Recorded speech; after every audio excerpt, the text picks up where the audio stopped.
हम भोजपुरी गायक धनंजय लाल यादव और आज शिव शक्ति स्टूडियो पटना में म्यूजिक डायरेक्टर बड़े भैया टिंकू तूफान केसरी भैया के स्टूडियो में आज हमने कुछ गावत आदि और आप लोग से रिक्वेस्ट करता नहीं कि अगर ये वीडियो अच्छा लगे तो लाइक करी, कमेंट करी और चैनल के सब्सक्राइब जरूर करी। देखिए भाव कैसे कि सब करा खुनावा अरे कहीं रे होए कि सब करा खुनावा अरे कहीं रे होए धारा माया अलग बा धारा माया अलग बा कि सब करा खुनावा अरे कहीं रे होए कि सब करा खुनावा अरे कहीं रे होए धारा माया अलग बा धारा माया अलग बा आओ हवा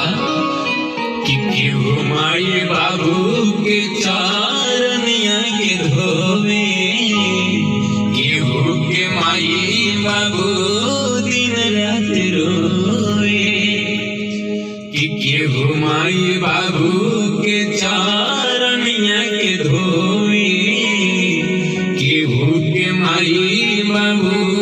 दिन रात रोवे कि माई को ममता अरे कहीं होए कि माई को ममता अरे कहीं होए लाला नवाया अलग बा लाला नवाया अलग बा कि सब करा खुनावा अरे कहीं होए धारा माया अलग बा धारा माया अलग बा आओ कहे के बाद कि बाटे जवानी तो ना करो गुमान हो सब कर ठहरे के बाद कहीं ठिकान हो कि बाटे जवानी तो ना करो गुमान हो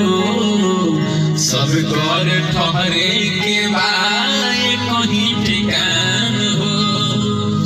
कि ताना सब कर अरे कहीं होए कि सब कर ताना अरे कहीं होए काला माया अलग बा काला माया अलग बा एगो भावा कि अरे सब कर से नुरा अरे कहीं होए कि सब कर से नुरा अरे कहीं होए सजना अलग बा सजना अलग बा। तो भैया अगर वीडियो अच्छा लगे तो आप लोग लाइक करें, कमेंट करें और चैनल को सब्सक्राइब जरूर करें। धन्यवाद।